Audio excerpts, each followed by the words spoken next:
ఏపీలో వైసీపీ అధినేత వైఎస్ జగన్ నియోజకవర్గం పులివెందుల పరిధిలో జరిగిన జెడ్పీటీసీ ఉప ఎన్నిక రాష్ట్ర వ్యాప్తంగా చర్చనీయాంశమైంది. ఈ ఎన్నికల్ని ప్రతిష్టాత్మకంగా తీసుకున్న టీడీపీ, వైసీపీ హోరాహోరీకి ప్రయత్నించాయి.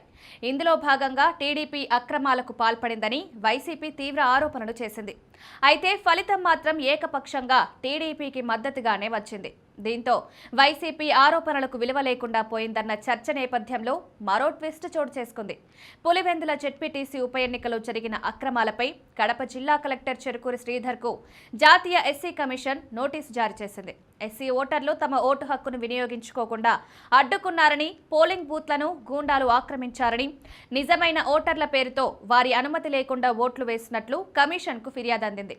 ఇలాంటి ఘటనలు ప్రాథమిక హక్కులను తిరస్కరించడం, షెడ్యూల్డ్ కుల ఓటర్లపై దౌర్జన్యాలకు సమానమని ఎస్సీ కమిషన్ పేర్కొంది. దీన్ని పరిగణలోకి తీసుకుని ఎస్సీ కమిషన్ రాజ్యాంగంలోని ఆర్టికల్ 338 కింద తన అధికారాలను వాడి విచారణ ప్రారంభించింది. ఆగస్టు 26న ఇచ్చిన నోటీసులో 15 రోజుల్లోగా దీనిపై కలెక్టర్ వివరణాత్మక చర్య తీసుకున్న నివేదికను సమర్పించాలని ఆదేశించింది.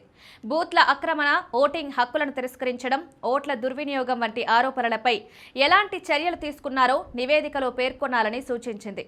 గడువులోపు స్పందించడంలో విఫలమైతే సివిల్ కోర్టు అధికారాలను వినియోగించుకోవాల్సి వస్తుందని, కలెక్టర్ను వ్యక్తిగతంగా లేదా ప్రతినిధి ద్వారా హాజరు కావాలని సమన్లు జారీ చేయాల్సి వస్తుందని ఎస్సీ కమిషన్ హెచ్చరించింది. ఓటు హక్కు రాజ్యాంగబద్ధమైన రక్షణ అని గుర్తు చేసింది. షెడ్యూల్డ్ కుల వర్గాలు ప్రజాస్వామ్య హక్కులను కాపాడడానికి ఈ విషయాన్ని తీవ్రంగా పరిశీలిస్తామని కమిషన్ హామీ ఇచ్చింది.